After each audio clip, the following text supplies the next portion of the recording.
Saudações, ouvintes e telespectadores da Rádio Cultura Regional. Mediante o portal RC1, estamos iniciando mais um programa, Uma Prosa na Terrinha Querida. Programa este que tem contado com a sua efetiva audiência e vai então aqui os meus sinceros agradecimentos. Hoje, um personagem que eu digo que há pouco tempo está aqui. São poucos anos que ele se estabeleceu aqui em Dois Córregos, mas já conquistou a grande maioria da cidade Amizade. E digo mais, teve uma carreira que começou como jornaleiro, já foi pacoteiro, servente de pedreiro, almoxarife, sempre gostou de trabalhar para ajudar em casa e nos estudos. Ele também, olha só gente, que interessante, quase seguiu a carreira de atleta, interessou-se pelo futebol, estudou para ingressar na escola de cadete da aeronáutica, mas aí uma luz, algo divino, disse para ele, a sua caminhada é essa. E aí ele começa uma carreira brilhante. Seja bem-vindo, receba o carinho de todo o nosso público, nosso querido Padre Valcir Rodrigues Coelho. Realmente, tem uma história. Uma boa tarde a todos, né? Deus abençoe você, Rui, né? Deus abençoe a todos os nossos telespectadores. É uma história, né? É uma história. A gente está aqui hoje, você me convidou para vir para esse programa e falar um pouquinho sobre isso tudo. É tão gostoso, né? A gente é história, né, Rui? A gente é a vida, a história da gente. Então, realmente é um prazer estar aqui com você hoje, né? Falar, poder comunicar um pouquinho sobre a minha vida aos nossos telespectadores, nossos cidadãos aqui. Tem muita gente que conhece o Padre Valcir lá rezando a missa, fazendo as orações, tudo. Às vezes no almoço, lá numa visita, né, numa refeição. Mas a gente tem uma história, né, para chegar até aqui depois, né, de 25 anos de padre. Né? Então é um prazer estar aqui com vocês hoje, com certeza. Padre, a gente costuma aqui, o senhor já viu programas anteriores aí, fazendo um retrospecto na vida, aquele túnel do tempo, voltar um pouco no passado. Eu gostaria de saber, e tenho certeza que todos nós aí, como foi essa infância do Padre Valcir? Olha, eu nasci lá no interiorzão do Paraná. Eu nasci numa cidadezinha chamada Corbélia, que hoje é considerada a capital paranaense das flores, né? Alguns dizem que é a capital nacional das flores, etc. Tal. Mas independente, ela é muito linda, é uma cidadezinha pequena, pertinho de Cascavel, dá uns 45 quilômetros mais ou menos, né? De Cascavel ali descendo para Foz. E foi ali que eu nasci. Né? Eu nasci na beira do rio Piquiri, já ouviu falar o rio Piquiri, é um dos maiores rios, né, do Brasil, e é maravilhoso. Então, a gente nasceu ali. Papai e a mamãe nasceram em Minas, aqui no sul de Minas, em Muzambinho. Ali eles cresceram, ali também eles se conheceram, se casaram, e depois de lá foram lá para o Paraná, desceram, né? E foram morar em Bela Vista do Paraíso, pertinho de Londrina, uma vilazinha, né? Hoje uma pequenina cidade, um patrimônio de Sertanópolis. E ali o papai e a mamãe se estabeleceram nos primeiros anos, ali nasceram os primeiros irmãos, depois desceram lá para o Piquiri, o interiorzão do Paraná, lá em Corbélia, nasceram os outros filhos. Eu sou o 8º filho nascido lá em Corbélia, nasci na zona rural. Aliás, meus irmãos todos nasceram no plano. Eu sou o único filho que nasceu na montanha. Olha. É bem alto, mas você chega lá, se olha embaixo bem onde meus 2 últimos irmãos nasceram, é impressionante. A cidade é pequenininha, é um pequeno município, mas que vista, né? Que geografia que é ali onde eu vou lá todo ano. Todo santo ano eu fui lá, sem faltar um ano, levando a minha mãe, por quê? Porque a minha ligação, meu vínculo com aquela terra, aquele lugar, realmente é apaixonante, é maravilhoso. Então eu nasci em cima de um monte, eu nasci numa montanha, depois meus pais foram morar lá embaixo, bem lá embaixo, né, no pé da serra, beirando o rio. E quando eu nasci ali, minha mãe estava batendo feijão. Olha só que coisa, meu pai, minha mãe, meus irmãos, batendo feijão, tinha feito uma colheita de feijão, tudo rudimentar, né? Tudo na base da foice. Ali né? no terreiro. Isso, exatamente. E aí, quando eu estava batendo feijão lá, minha mãe sentiu as contrações, né? Olha. Sentiu as contrações, sentiu que a bolsa amniótica tinha estourado, vazou. E ela rapidamente foi levada pelo meu pai. Foi para casa, o papai falou, vai chamar a parteira. E a minha irmã Laide saiu disparado, correndo atrás da parteira. Quando a parteira chegou, minha mãe já tinha dado a luz. Olha, né? que Foi coisa muito maravilhosa. bacana. E ali eu cresci, ali eu vivi até os meus 6 anos. Até os 6 anos de idade. Na roça. Foi um período muito bonito, a gente recorda de muita coisa bonita, né? Época da roça. E com 6 anos a gente veio para o estado de São Paulo. Aí meus pais vieram para Matão, porque meu irmão mais velho veio para cá, meu primo mais velho veio para cá. E aqui eles se estabeleceram, trabalharam, prepararam todo o terreno, a casa, tudo. Na época era uma casa alugada. E foram para lá buscar meu pai, minha mãe e meu tio e minha tia também, porque... O que percebes que era uma família bem unida, não, bem padre? Bem unida.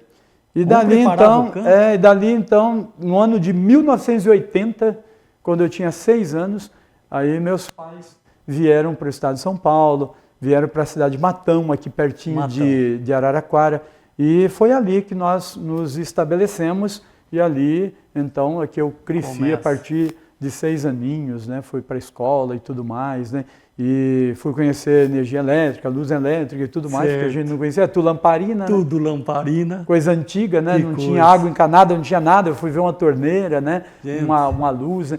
Tudo novidade, é uma coisa linda, rapaz. E é uma família... Mas a infância minha, até os 6 anos, foi lá. Foi lá. No Paraná, onde eu nasci, né? Em Corbélia, ali na zona rural, campo, né? Sou filho de camponês, meu pai também criava porco, criava galinha, criava... tinha uma vaquinha de leite, né? Era muito gostoso. Aquilo bem rural mesmo, né? Exatamente. E que legal o padre contar aí, gente, quando a gente reclama da vida, alguma coisa, a mãe, até na hora de parir, de dar a luz a ele, trabalhando. Trabalhando, gente, né? Batendo feijão ali, na lida, né? Então a gente vê o como importante é a família e o trabalho e aquela cultura, e não podia se perder esses valores, eu vejo assim. E padre, e que bênção, não? O senhor já estava desde pequeno, desde o de nascimento, nascendo já mais próximo do Senhor, né? De Deus, né? Eu até brinco, nas alturas. Né? Que coisa, né? Eu até brinco com a minha mãe. Eu acabei de nascer e fiquei uma semana, 2 semanas no hospital, rapaz, quase morri. Minha mãe fala que eu nasci com carinha de anjo, quer dizer, os olhinhos fundos, né, magrinho, cabelinho encaracolado, loirinho e tal. E eu acabei de nascer, né, fiquei doentinho, fui para o hospital, fiquei em Corbélia 2 semanas, né, e depois minha mãe, recuperando-se, foi parto natural, normal, né, então no dia seguinte as mulheres já estavam trabalhando, né, era assim que funcionava. Uma saúde... Eu tive 11 irmãos, né, e a minha mãe ganhava assim o filho... No dia, no outro. O dia seguinte ela já estava trabalhando. Que coisa. E minha mãe não usou parteira para nada. É incrível. Você olha aquela senhorinha, está lá na missa, baixinha, né, tal, simples e humilde de tudo. Mas você olha aquela mulher, que capacidade, que inteligência, que sabedoria. Ela era tímida, rapaz. Olha. E não aceitava parteira. É incrível. Olha. Todos os filhos a mamãe deu à luz de cócoras, sozinha, no quarto dela. Meu pai sempre providenciando a parteira, mas a parteira chegava e estava minha mãe no quarto. Dona Geralda, como é que tá? Abre a porta. Abre. Ela já estava com os paninhos dela todo enrolado. Tudo. A tesourinha já tinha cortado o cordão umbilical, amarrado. Minha mãe é impressionante. Que capacidade que ela tinha, né, para lidar com isso, né? E a facilidade que ela teve de dar luz, né, dos filhos. Meu Deus! Imagina uma mulher sozinha, com dor, ter que dar luz, recolher o filho. Mas ela fazia tudo certinho. Ela parece que ela tinha já auxiliado várias mulheres em dar à luz anteriormente. Então a minha mãe, olha, pensa numa mulher maravilhosa e iluminada. Tive o prazer de assistir uma missa do padre ao lado dela, e realmente é isso que ele está falando. Ela transmite, ela tem aura ela tem uma aura de luz mesmo que contagia a gente. Simplesinha ali, sentadinho ao lado, acompanhando a missa, ajoelha quando tem que ajoelhar, fica de pé quando tem que ficar, e a gente às vezes reclama por uma unha lascada aí, e está aí ela fazendo o próprio parto, e no outro dia já trabalhando, dando à luz a 11 filhos, né? Olha que coisa magnífica, e está aí.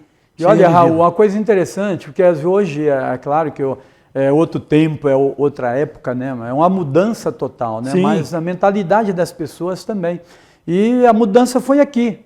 A mudança foi aqui. E principalmente aqui, de mentalidade. A mulher como minha mãe, mulher como outras mulheres são, né, exatamente do mesmo tempo, mesma época que a minha mãe, que morou na roça, morou ali no campo e que ralou mesmo para poder sobreviver e criar os filhos. Essas mulheres sabem, as mulheres conhecem, sabem o que é a vida, como é realmente viver, né, passar por momentos difíceis e ser feliz. 87 anos, Raul. Minha mãe tem 87 anos. A saúde que a minha mãe tem, vai no médico, eu sempre estou levando ela toda, fazer os exames ali preventivos, tal, cuidando da saúde dela, tal. Mas os médicos falam, olha, dona Geralda, a senhora está de parabéns. Mãe, que na saúde. concepção da palavra, né? Mãe, depois de 11 filhos, criar os filhos na roça, com toda aquela dificuldade, porque na época, as pessoas que estão aí nos vendo, né, muitas já passaram por isso. Mas na época a gente plantava, nós éramos pessoas que, meu pai e minha mãe, né, era do campo, plantava para comer. Para comer. Não era para vender, não era para vender, negociar, barganhar, nada. Sobrevivência. Para sobreviver. Então plantava, às vezes, colhia o arroz, né? A gente comia quirera, né? Sim. No lugar do arroz comia o milho, né? O feijão sempre tinha, né? Mas para comer um macarrão, comer uma mistura, alguma coisa mais sofisticada, jamais. Era raríssimo. Raríssimo, a dificuldade era tremenda. Dificuldade tremenda. Celebrava o Natal, era impressionante. O pessoal aí também já experimentou isso. Celebrava-se o Natal e o Natal era a única data, o único dia no ano que se tomava vinho. Olha, pessoal, e aquele vinho, garrafões de vinho, sangue de boi. Sangue de boi. Mas era assim, mas todo mundo reunido, todo mundo partilhava, era uma coisa impressionante, né? Era união em tudo. A família unida, os vizinhos unidos, os compadres unidos para celebrar o Ano Novo, a Páscoa, o Natal, rezar um terço. Junho, então, né, festa junina, reunia todo mundo, era fogueira, era o terço, eram as brincadeiras, os doces típicos, né?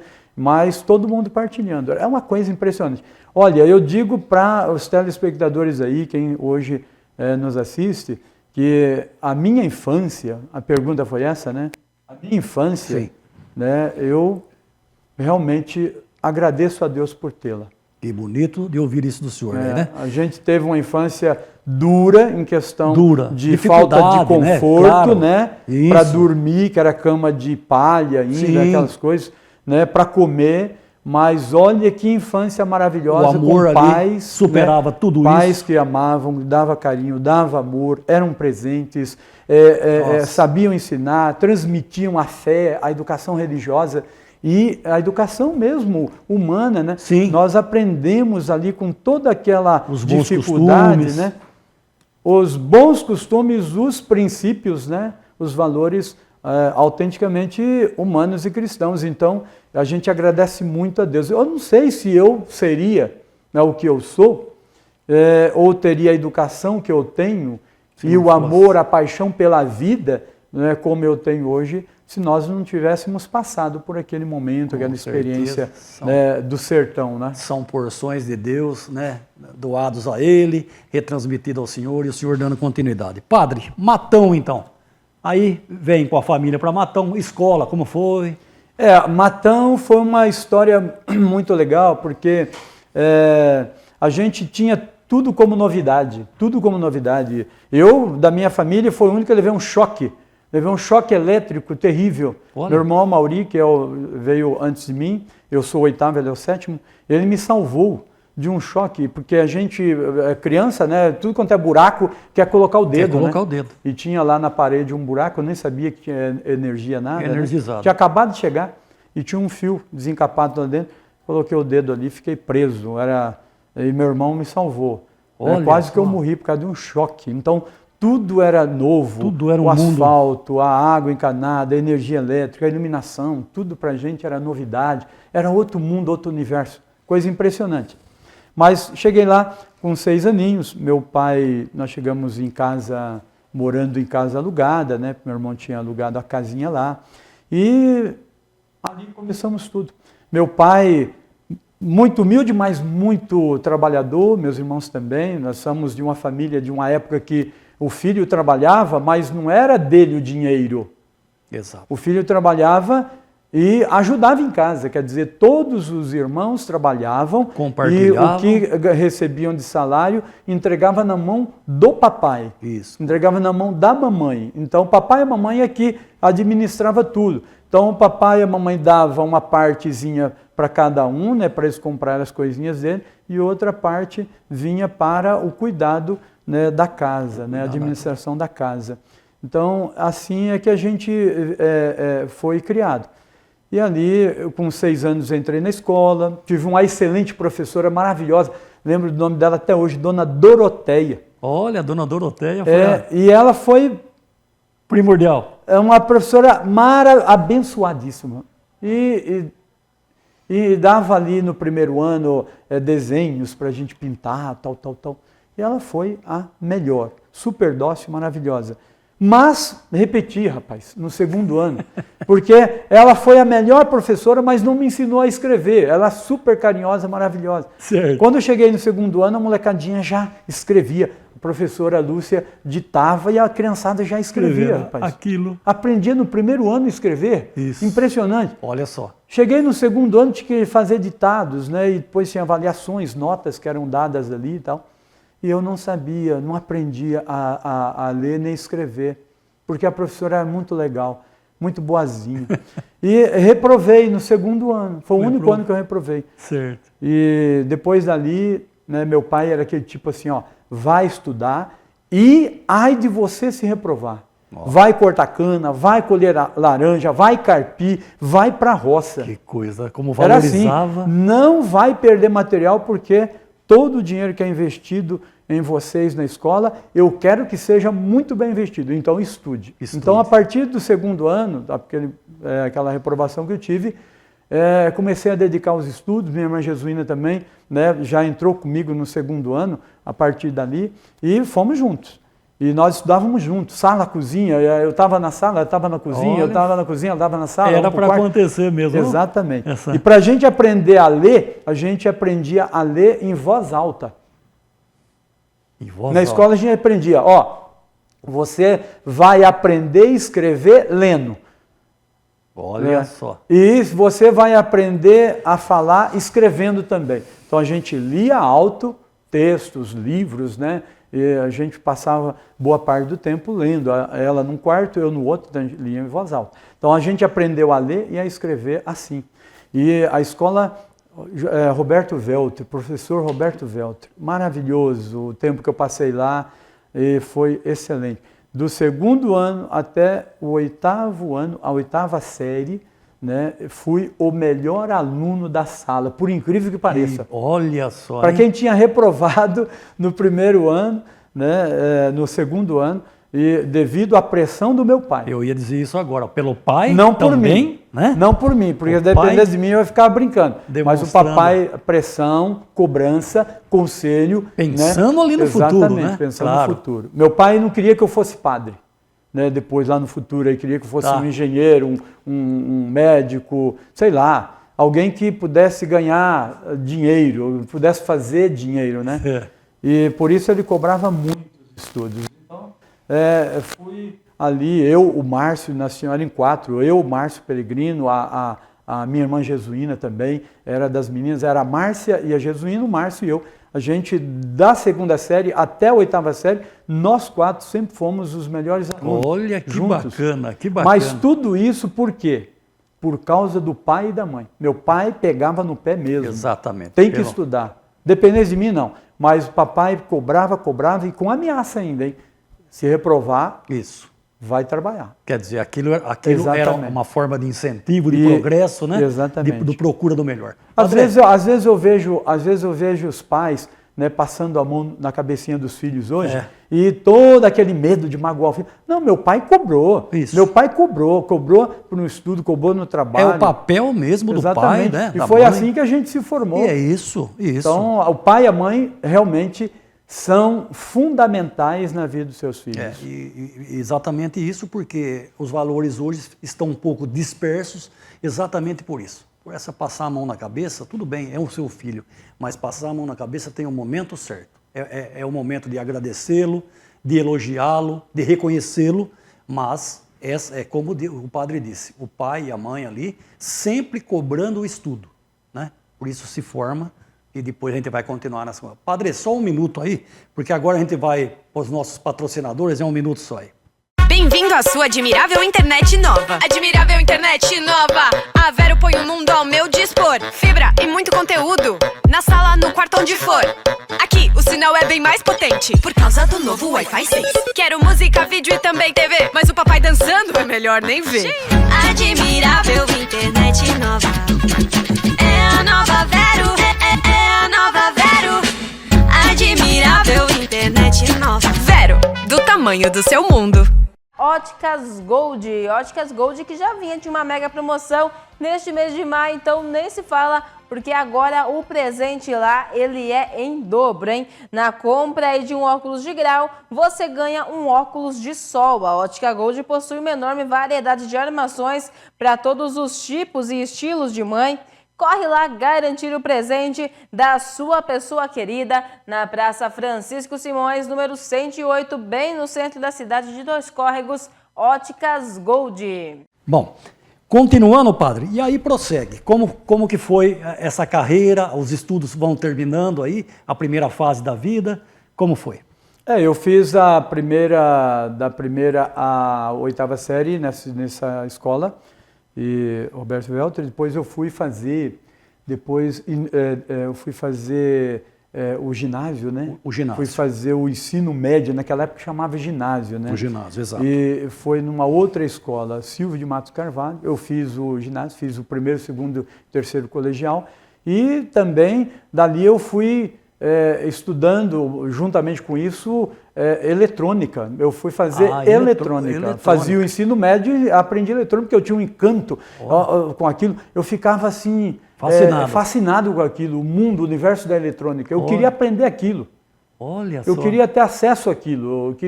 Eu via coisas, né, acontecendo com aquilo. Então, eu quero aprender eletrônica. E fui estudar. E numa época que estava em evolução. Exatamente, evolução. Aqui estava pipocando. Né? Eletrônica era a coisa do futuro. Do futuro. Eu queria aquilo. E aí... eu não tinha feito consultoria vocacional de nada, mas eu via naquilo o meu futuro. Falei, eu quero estudar eletrônica. E fui, rapaz. Comecei a estudar eletrônica, mas aí descobri que não era o meu campo. Certo. Eu comecei a ver um professor, eu não lembro o nome dele agora, né, mas é um cara simples, que ele não estudou em faculdades, mas ele aprendeu na prática. Um autodidata. O professor Luiz Trovati. Luiz Trovati. E matou, já até falecido. E ele montava e desmontava painel na usina. Olha só. Cana-de-açúcar. Ele montava e desmontava todos os painéis nas usinas. Sem formação assim? Sem formação, sem estudo. O cara dominava totalmente a eletrotécnica. Eu vi aquele negócio, tirar painel aqui, desmontar ali, desmontar lá. Eu me encantei por aquilo. Eu já não queria mais, eu quero eletrotécnica. Aí eu quis estudar eletrotécnica e fui. Fui fazer eletrotécnica, fiz o curso de eletrotécnica, naqueles montando, desmontando televisão, montando, desmontando painel. Na verdade, eu fazia uma mistura de eletrônica com eletrotécnica, né? Tudo eu ficava encantado. Bom, foi. Chegou no final das contas, rapaz, não queria mais também aquilo. Então, não era aquilo. Eu quero ser jogador de futebol. Jogador. Eu jogava bola, eu era bom de bola. Eu ia perguntar, Meu batia pai- mesmo a bolinha, então? Nossa, batia bola. Eu gostava, eu cresci jogando bola. Oh. Era na rua, nem asfalto tinha naquela época, chegava Tá. em casa, era o passatempo, né, nosso, né? Sim. Nós éramos o país do futebol na época. País do futebol. Década de 80, meu filho. Nossa, no auge. Nossa Senhora. E qualquer rua ali, sem asfalto, com asfalto, a molecada estava jogando bola. Qualquer terreno baldio, que tivesse uma grama ali, estava jogando bola, né? E eu aprendi a jogar futebol. Nossa, eu era bom de bola, eu gostava de bola. E os amigos, comecei num timinho chamado Nova Era. Nova em Era. Matão. E aí fui jogando, eu quero ser jogador de futebol. Pôs na cabeça. Me agora. tornei o melhor zagueiro, back Zagueiro. central. Eu achava que pela Infantil de Matão, rapaz. estrutura, o padre era atacante. Não aí. era atacante, não. Era nem meio campista, nada. Eu gostava de jogar na defesa. Na defesa. E fui. E tinha aquele negócio do líbero também, lembra? Isso, do líbero, O cara isso. que jogava na defesa, mas ele era líbero, ele dava uns ataques Ele assim. dava os ataques, né, ele de vez em coordenava quando, essa exatamente. ligação. E aí Olha eu fui. só. Aí foi eletrônica, passou a eletrotécnica, agora é futebol. Futebol. E fui. E foi. E aí eu avancei mais tempo. Vamos lá. E eu não deixei de estudar, porque eu sempre aprendi que escola não se deixa. Ia estudando, trabalhando e jogando futebol. E nisso tudo, rapaz, acabou no final. Olha, eu cheguei aos 17 anos, desisti do futebol, não quis mais. Porque eu era muito tímido.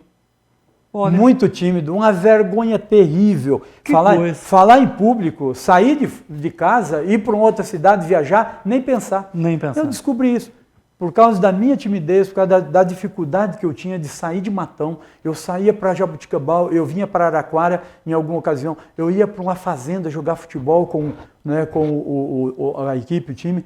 Voltava, era outro mundo. Eu Olha, chorava que e chorava. coisa. Mãe, Os irmãos já não. Não, os irmãos não. Ué. Eu ficava chorando, rapaz.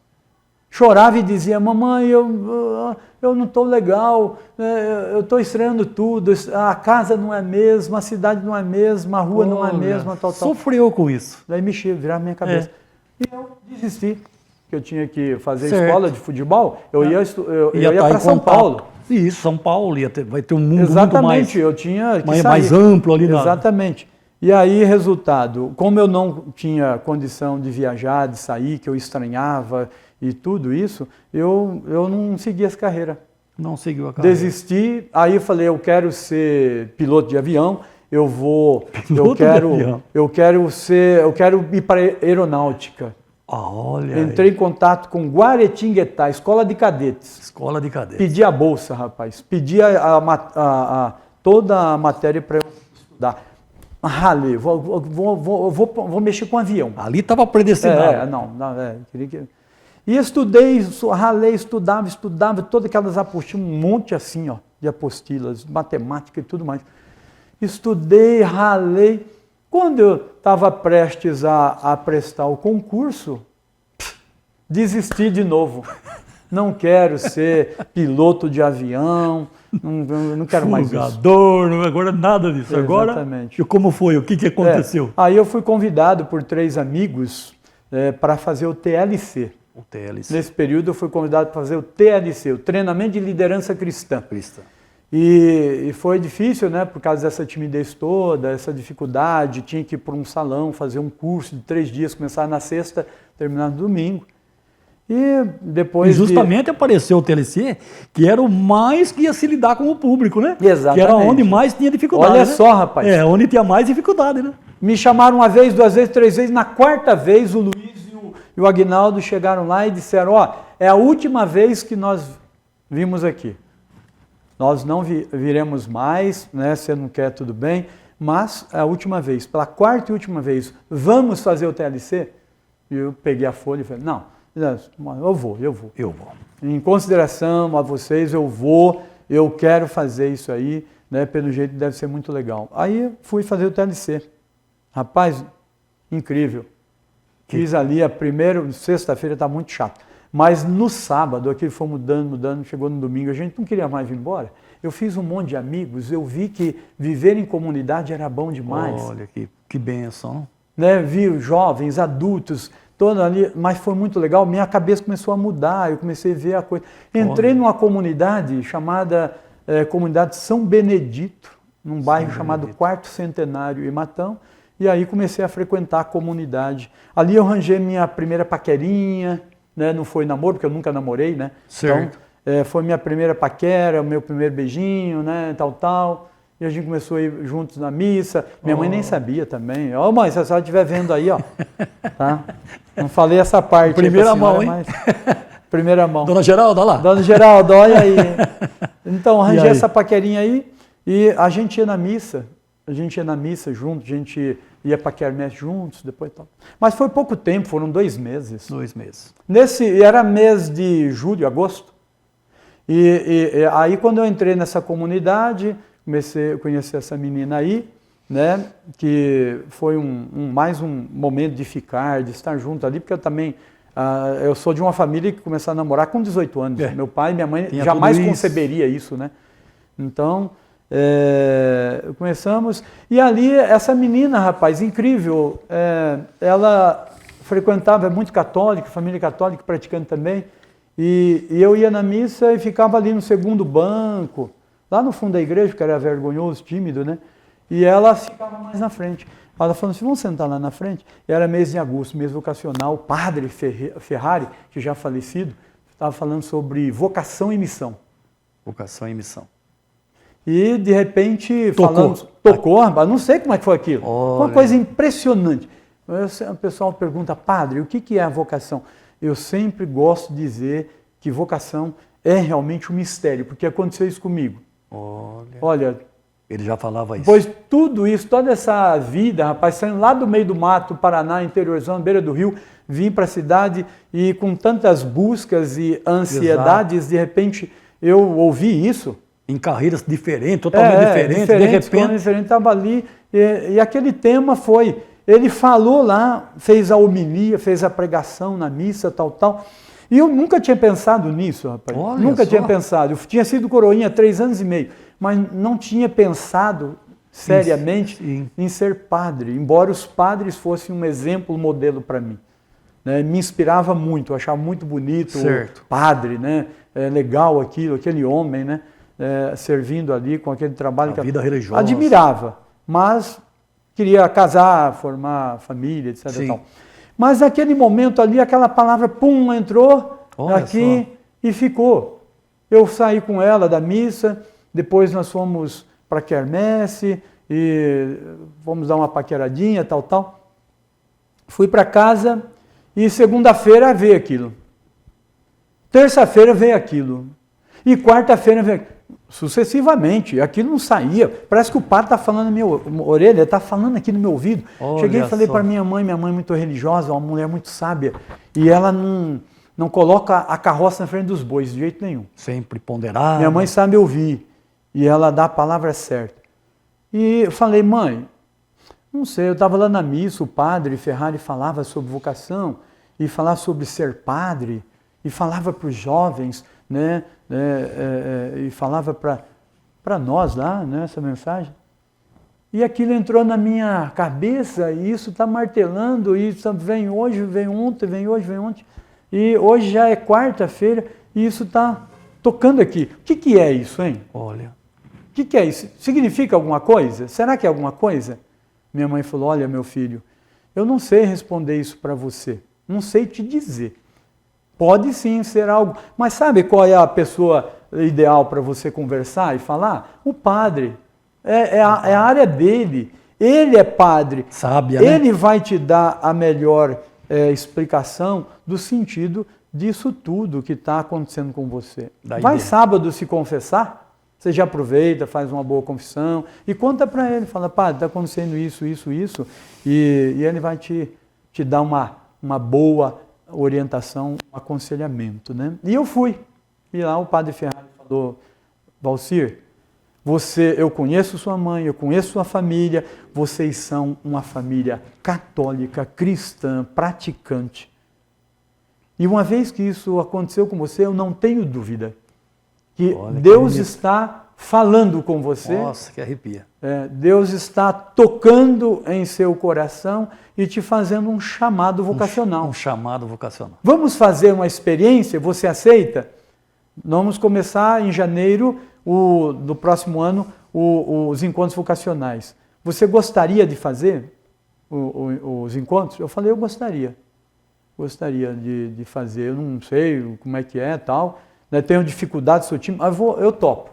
E aí, no mês de janeiro, né, do ano seguinte, comecei a fazer os encontros vocacionais. Fiz 3 encontros. O 4º encontro foi o estágio e eu fui avaliado positivamente, né, fui aprovado nos estágios ali e fui para o seminário. E rapaz, o senhor sentia que daí cada vez mais se alimentava esse chamado. Cada vez ele mais. Ele crescia mais e mais. Nos encontros vocacionais é legal porque os padres, né, os orientadores, né, os monitores também, todos eles, uma equipe maravilhosa. Estava muito bem assessorado ali, pessoas que sabiam o que estavam fazendo. Então a gente conversava muito com eles, né? Então a gente sabia que seminário é um tempo de amadurecimento. Seminário, a gente entra, não é que a gente vai ser padre. Perfeito. A gente entra no seminário para um tempo de amadurecimento, de discernimento e de formação. Se a gente vai ser padre, isso vai ser confirmado dentro, né, no caminho, enquanto se vai vivendo o seminário. Então eu entrei sim com um desejo de ser padre, com essa intenção de ser padre, mas também com uma série de dúvidas, né? Será que é isso mesmo? Será que é para isso mesmo? E vai. Será que aqui vai me responder isso? Exatamente. Né? Será que né? eu ser padre? Sim. Eu perguntava, né? Olha só. Então, aí começaram a surgir as dúvidas, mas também veio a oração. Eu aprendi a rezar mais, né? A gente sempre soube rezar, aprendi a rezar o terço com 5, 6 aninhos de idade. Mas ali a gente aprendeu a rezar pedindo a luz, a rezar pedindo discernimento, a rezar a Deus e exatamente pedindo que Ele mostrasse qual seria o caminho, qual seria realmente a minha vocação. Né? Se era para ser padre, que fosse. E se não fosse para ser padre, que também me mostrasse. E aquilo foi amadurecendo. Né? E foi um caminho, foram 8 anos, né? 8 anos no seminário, porque um padre para ser formado são 8 anos de estudo. 8 anos. Então houve muito tempo para amadurecer. E foi assim, rapaz. Matão foi a cidade onde eu cresci a partir dos 6 anos. Eu vivi, estudei lá. E lá foi onde que eu senti o chamado a ser padre, nos bancos da Igreja Santa Cruz. Né, dentro de uma palavra, né, dentro de uma missa, com a pregação, a homilia de um sacerdote, um padre já falecido. Olha que coisa que interessante. Coisa interessante, maravilhosa. Você vê que não foi, eu tive tantas ideias, tantos desejos, tantos planos. E antagônicas, é uma coisa aqui diferente total da outra. Exatamente, olha quanta... Né? Vocês percebem... Uma diversidade, né, de... Como que é isso, né? Como que é a ação de Deus... É até que aquele estalo, né? Não, é aqui, né? Exatamente. O senhor sentiu esse chamado. E eu sou uma pessoa que eu amo ser padre, rapaz. Olha que bonito ouvir isso. Eu amo ser padre. E se voltasse no passado e me perguntasse o que eu gostaria de ser, tendo a consciência que eu tenho hoje, né, eu diria, ser padre. Olha só, olha só. Eu me lembro de um amigo meu que casou, o Luiz, casou-se com a Ellen, e eu fiz o casamento deles, e 3 meses depois eu fui almoçar com eles na casa deles. E aí, como é que vocês estão? Olha, padre, se eu voltasse e alguém me perguntasse, você gostaria de casar? Eu, com certeza, eu diria, me casaria, porque o casamento, para mim, é uma bênção, é uma bênção. E eu me sinto assim. Eu voltaria e diria, quero ser padre, porque a gente ama. Como ele amou o matrimônio, eu amo ser padre também, eu sou muito feliz. Então eu não tenho dúvida de que naquele dia, naquele mês de agosto, em 1992, 1992, né, naquele dia eu senti e acolhi o chamado. A luz do Divino Espírito Santo. Exatamente. Ali. Que coisa, então, padre, é maravilhoso ouvir isso do senhor, e o senhor transmite isso para a gente que frequenta a igreja, para os fiéis do senhor, aí para o rebanho que o senhor magistralmente conduz. As homilias do padre são fantásticas, o padre, você sente nele que ele incorpora realmente ali, ele recebe o Espírito Santo nas missas dele. É maravilhoso, eu voltei, não tenho vergonha nenhuma de falar, fui falar para ele depois, mas quem foi que me trouxe de volta à igreja foi minha esposa, após ter ido à missa do Senhor com minhas filhas. E conseguiu levar eu de novo para a missa, para a casa de Deus, e é lá com o padre Valcir que eu me senti confortado, muito mais família, muito mais eu espiritualmente. Então, o padre dispensa qualquer comentário, realmente é uma pessoa de luz, é uma pessoa que atendeu o chamado daquele que soube dizer: esse meu filho vai comandar o rebanho dele com essa maestria que ele tem religiosa. Padre, formado então, aí eu quero que o senhor conte a carreira. Padre em tal lugar, passado tal, gostaria que o senhor contasse essa trajetória. E eu quero só dar um destaque aqui à figura de Maria na minha vocação também, porque o terço sempre foi parte da minha vida, né?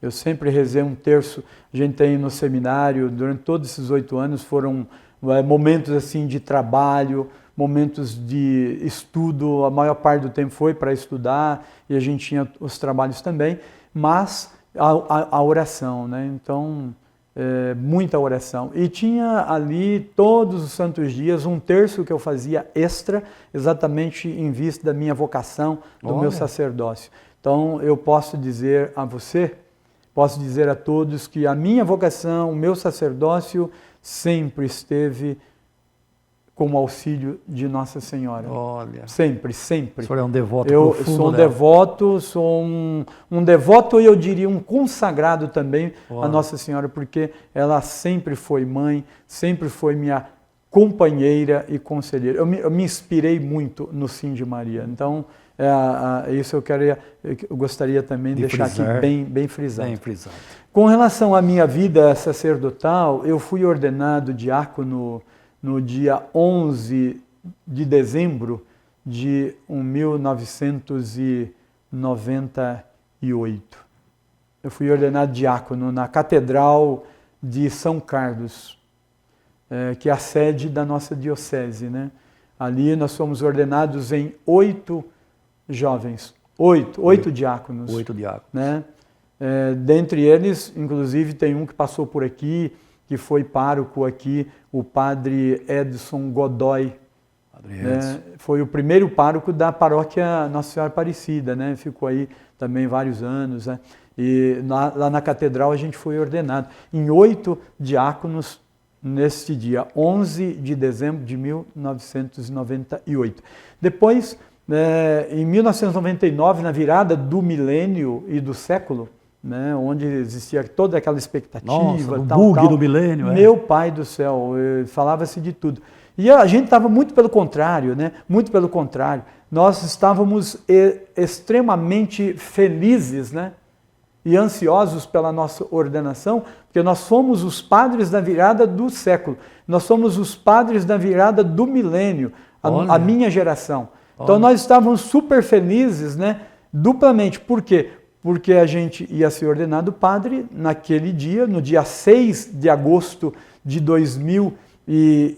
1999, né? 6 de agosto de 1999.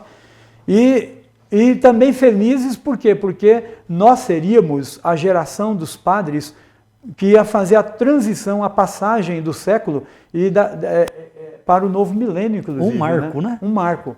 Né? Então, a gente estava ali ansiosos, nós estávamos ansiosos, né? E felizes ao mesmo tempo por esse momento. Quando eu fui ordenado padre, né, eu também os meus companheiros, a gente não tinha ainda definido onde a gente iria, para que paróquia iríamos, né? Depois da nossa ordenação é que o Dom Joviano, que já é falecido, foi nosso bispo, e depois foi nomeado arcebispo de Ribeirão Preto, ele já faleceu, morreu novo, né? Com 58 anos, Novo. 60 anos, por aí mais ou menos. Então, depois da ordenação, Dom Joviano reuniu, né, os novos padres e foi, né, fazer Designando. a designação, né, para onde cada um iria. Minha primeira paróquia foi a Paróquia Nossa Senhora de Fátima, Nossa Senhora de Fátima. em São Carlos. Eu fui para lá, o pároco era o padre João Roberto Campanini, e eu fui para lá como vigário, auxiliá-lo, ajudá-lo, numa comunidade chamada Santa Luzia. E eu fiquei com o padre João Roberto, como vigário na Nossa Senhora de Fátima, em São Carlos, por mais ou menos uns 6 meses, 1 ano, né? Fiquei ali. E depois Dom Joviano desmembrou da Paróquia Nossa Senhora de Fátima, ele desmembrou uma nova paróquia chamada Paróquia Santa Luzia, que é exatamente onde eu trabalhava, que abrangia 2 comunidades, a comunidade Santa Luzia e a comunidade São Cristóvão. Então eu fui nomeado administrador paroquial de uma paróquia em formação. E lá eu acabei ficando durante 17 anos. 17 anos lá. 17 anos eu fiquei ali como pároco daquela paróquia chamada Santa Luzia, Santa Luzia. Que eu tenho orgulho de falar dela, uma felicidade tremenda, porque quando cheguei lá tinha tudo para fazer, não tinha igreja, não tinha salão paroquial, Tudo não tinha informação, nada, tudo. nem casa paroquial tinha. Ah, nem casa. Olha, Então nem casa ali, paroquial. padre recém-ordenado, você imagina, né? Mas é isso. Sem a experiência. A experiência, De repente, numa paróquia que não tinha absolutamente nenhuma estrutura. E ali eu tive que ralar. Olha aí. Né? Ali a gente começou o trabalho ali fazendo eventos, festas, né? Com a barraca de lona, moço. Você consegue imaginar isso? Fazer evento com barraca de lona, no tempo, com chuva, com sol, com frio, e nós reunimos a comunidade e trabalhando. Nós tínhamos uma capelinha coberta com eternite, né? Ali é que celebrava a missa, né? E construímos um barracãozão, né? Em cima dessa capela, levamos o barracão, e enquanto celebrando a missa, normal. E fazendo festa, evento, lançamos um carnezinho, uma campanha também para os devotos de Santa Luzia, o pessoal da comunidade colaborar, ajudar. Erguemos aquele barracão, cobrimos, desmanchamos aquela capelinha, aquele salãozinho, e montamos com ela o nosso salão de festa, Olha que era só. pequeno, e a gente complementava com lona e etc. Tal. E Mais uma comunidade. uma comunidade unida. E trabalhando, rapaz. Ali eu trabalhava, eu só não assentava de tijolo porque eu nunca aprendi a ser pedreiro. Mas de servente, moço, Olha. eu já, como você disse, eu sou uma pessoa muito experimentada em vários ramos de trabalho. Eu sempre trabalhei, né? Eu sempre ralei. Desde pequeno. Eu sempre tive calo na mão. Isso. Né? Então, colher laranja, colher amendoim, não cortei cana, mas carpi, servente de pedreiro, jornaleiro, pacoteiro, almoxarife, servente de pedreiro. Sempre tudo, ocupado. Tudo. Sempre. Eu aprendi a trabalhar assim, eu sou um cara muito versátil. Eu me adapto aprendi. Eu de tímido que era, de vergonhoso que era, de inseguro que era, hoje eu sou extremamente versátil. A partir do momento que eu fui ordenado padre, versatilidade, adaptação, ou adaptabilidade, isso para mim é uma arte. É uma arte. Então onde eu chego, não importa, eu sou um padre assim, para mim também não tem tempo ruim. A gente já viu o padre em foto da escada, pintando, realmente. E aí fomos, rapaz, construímos a Igreja Santa Luzia, fizemos o salão, construímos uma capela São Cristóvão, ampliando uma pequenininha que tinha lá, criamos expandiu. A comunidade Santíssima Trindade e foi expandindo. Foi Veio a casa paroquial e tudo mais. A hora que eu terminei tudo, 17 anos de padre, terminei a casa, tudo prontinho, tudo. Aí eu cheguei e falei, Dom Paulo César, 17 anos, está tudo pronto. Agora eu quero conhecer e trabalhar numa outra paróquia. Aí eu vim, ele me nomeou pároco da paróquia Nossa Senhora de Fátima, em Jaú. Em Jaú. Fui para Jaú, fiquei lá. O senhor lembra o ano? Lembra o ano? O ano de 2018. 2018. 2018, 2019 eu fiquei lá, em Jaú, 2 anos. E gostava também, nossa, era muito legal. Era uma paróquia de muitos nômades, né? Que é uma paróquia mais de centro, então vinha gente da cidade inteira ali, tal. E fiquei lá 2 anos e de lá eu tive que sair, por quê? Porque a casa paroquial era um sobrado, 2 andares ali, tal. Era o térreo mais um andar, mas tinha escadas, né? Com 2 lances, né? Sim. Então, era difícil para mim, era arriscado para mim. E imagina para minha mãe, uma senhora, minha mãe mora comigo, eu cuido da minha mãe, sim, ela mora comigo, então como fazer, né? A casa não tinha o que mexer no térreo, não tinha como adaptar, não tinha como desmanchar e construir, né? Então eu falei para o bispo, vamos fazer o seguinte... Ela com quase 80 anos, né? Isso. Na época, né? Exatamente. Então eu falei, olha, vamos fazer o seguinte, ao invés de sair dessa casa, alugar uma outra casa ou mexer onde não dá para mexer, então o senhor pode me trocar de paróquia e me coloque numa casa onde eu possa cuidar da minha mãe. Olha que bonito. E aí ele falou, beleza, tá jóia. O bispo foi muito compreensivo e tal. Então, padre, fica um pouquinho aí, não vamos fazer a mudança tão rapidamente, então o senhor fica um pouquinho aí, né, e assim que for possível eu já vou providenciar. E nisso eu acabei ficando lá 2 anos, minha mãe ficou com meu irmão, morando com meu irmão Jaci, em Matão. Fiquei lá 2 anos, e aí no final do 2º ano o Dom Paulo César, né, me chamou e disse, olha, agora chegou o momento, então, aquilo que você me pediu, né, então vamos fazer a mudança. E ele me colocou à disposição 5 paróquias, 2 em Matão, 2 em Araraquara e 1 em São Carlos. Não, e uma outra que era a paróquia de 2 Córregos. Aí fomos presenteados, hein? Aí eu falei assim, puxa vida, né? Conversei com o vigário diocesano, né? Que era o padre Marcos Guidelli. Tive uma conversinha rápida com ele, disse, padre, eu preciso que o senhor me ajude a decidir qual paróquia. Eu quero, não importa qual seja, desde que não seja para morar num prédio, num apartamento, num sobrado, etc. Tal, e não tenha a casa muito obstáculo. Então, qual é a paróquia que tem uma casa que tem o térreo? É só térreo, não tem degrau, não tem obstáculo para que a minha mãe não corra risco de cair e se machucar. Ele disse, olha, padre, 2 Córregos. Opa, olha aí. A casa é excelente, do jeito que o senhor quer, porque a casinha é simples, fica perto da igreja, para ela ir na igreja, e não tem degrau, não tem nada. A locomoção dela vai ser térrea mesmo, falei, tranquila. Demorou, vamos para lá. E aí, quanto tempo aí já ficou decidido que eu viria para 2 Córregos e depois viemos mesmo para cá em fevereiro de 2018, né? Acho que 18, né? Por aí. 19, fevereiro de 2019. 5 anos já. 17, 18 fiquei lá em Jaú, 19 vim para cá. O padre Lázaro foi para Torrinha e eu vim para cá. E a minha mãe, é claro, veio morar comigo, o amor da minha vida, minha rainha lá. Opa! A mãe, adaptou-se bem a 2 Córregos, gostou? Nossa Senhora!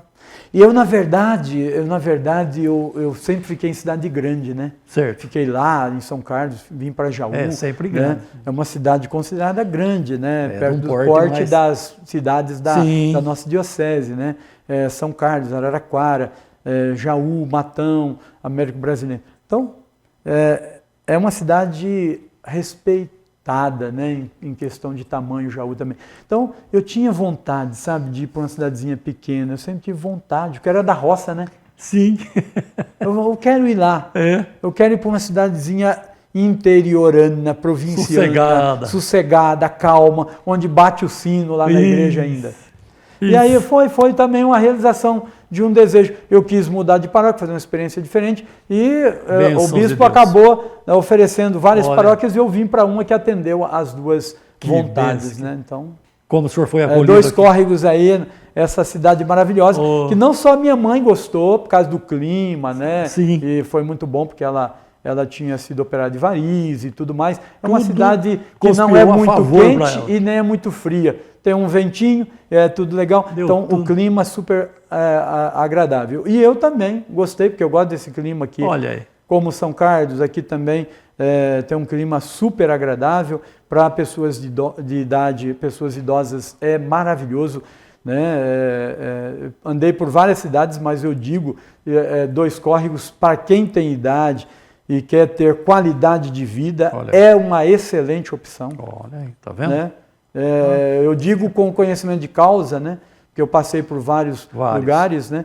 E tem lugares muito quentes e outros um pouquinho mais frios, mas Dois Córregos é realmente um lugar muito bom, adaptável e muito versátil para a gente poder ter uma qualidade maior de vida, né? Em questão de clima e tudo mais. Olha aí. Padre, o tempo urge, mas foi um prazer imenso falar com o senhor, né? E a gente fica feliz. Padre que também é um excelente trabalho, na culinária também manja muito, né, padre? Eu vi aí pelas redes sociais o senhor fazendo um bolo, o senhor gosta muito também disso? Na verdade não é a culinária, né? Porque eu não cozinho, né? Da cozinha não, eu não cozinho. Na confeitaria? Eu queimo alguma coisinha quando precisa, assim, mas não, na culinária não. Mas eu gosto de fazer... foi mais na época da pandemia, né? Na pandemia, foi. Eu tenho minha página lá no Face, faz tempo que eu não publico nada lá, e às vezes o pessoal fala, padre, estamos com saudade do senhor, tal, o senhor não publicou mais nada, tal. Mas não deu tempo ainda. Não deu tempo.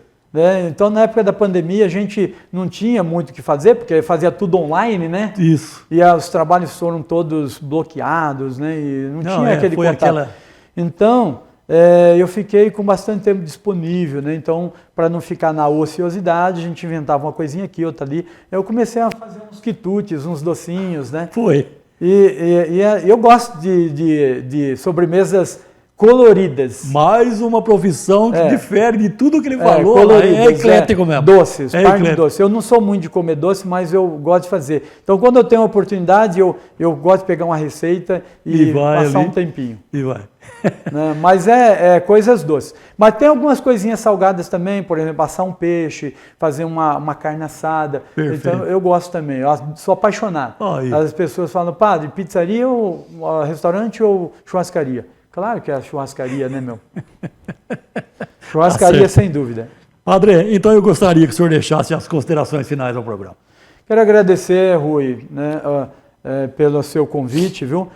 Fazia tempo que a gente estava aí com vontade de vir. Verdade. Nós tínhamos marcado 2 vezes, não deu certo. Uma delas também foi por causa da dengue e tudo. E hoje houve a possibilidade e a gente está aqui. Então, primeiramente, agradecer a você, né, pelo convite, por estar aqui. Casa sempre disponha sempre também quando precisar. E agradecer, né, a Deus também por estar aqui hoje com saúde, graças a Deus, né? E dizer, né, àqueles que estão nos ouvindo, né?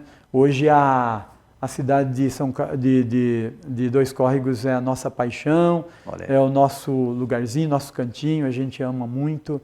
E deixar um abraço para todos, né?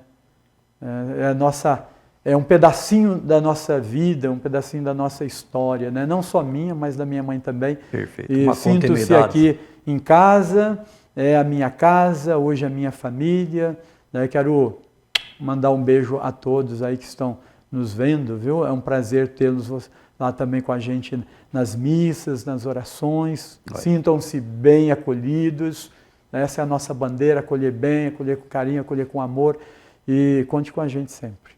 Dona Geralda, sei que a senhora vai estar ouvindo nós também.